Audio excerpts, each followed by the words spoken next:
ये कहानी है एक लड़के की। एक लड़का था जिसको शक्कर खाने की बुरी आदत थी। बस दिन रात शक्कर ही खाया करता था और उसके शक्कर खाने की वजह से उसकी माँ परेशान रहती थी, क्योंकि कोई चीज़ अगर ज़्यादा भी हो जाए तो उसके भी साइड इफ़ेक्ट होते हैं। तो इस बात को लेकर उसकी माँ परेशान रहती थी और उसे बार बार शक्कर ना खाने के लिए मना करती थी, लेकिन वो लड़का अपनी माँ की बात नहीं सुनता था। तो उसी गांव में एक बाबा जी रहते थे जिनको वो लड़का बहुत मानता था और उनकी हर एक बात सुनता था। तो उसकी माँ ने सोचा कि बाबा जी से कहने लगाऊंगी कि आप इसे शक्कर ना खाने के लिए मना कीजिए। उसने अपने बेटे को बाबा जी के पास लेकर गई। बाबा जी एक पेड़ के नीचे बैठे हुए थे। उस औरत ने बाबा जी से कहा कि बाबा जी, आप मेरे बेटे से सिर्फ इतना कह दीजिए कि वो अब से शक्कर ना खाए।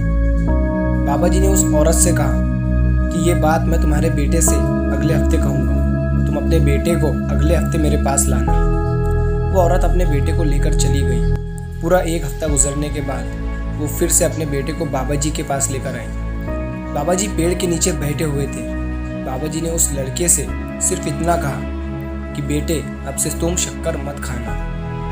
बाबा जी के इतना कहने से ही वो लड़का बाबा जी की बात को मान गया। लेकिन उसकी माँ हैरान थी कि सिर्फ इतना सा कहने के लिए बाबा जी ने मुझे एक हफ्ते के बाद बुलाया। और उसने बाबा जी से पूछ ही लिया कि बाबा जी, सिर्फ इतना सा कहने के लिए तुमने मुझे एक हफ्ते के बाद क्यों बुलाया? तो बाबा जी का जवाब थोड़ा ध्यान से सुनिएगा। बाबा जी ने कहा कि एक हफ्ता पहले मैंने भी शक्कर खाना नहीं छोड़ा था।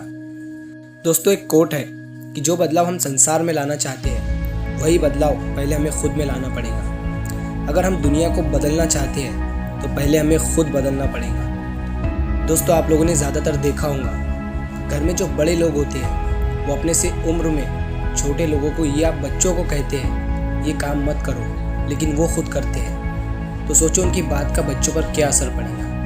आप जो ये बड़े बड़े मोटिवेशनल स्पीकर देखते हैं, ये क्या ऐसे ही बन जाते हैं? नहीं, ये पहले अपने आप को बदलते हैं, तभी लोग इनकी बातों को मानते हैं, इनकी बातों पर अमल करते हैं। तो याद रखिए, सबसे पहले अपने आप को बदलिए, दुनिया खुद बदल जाएगी।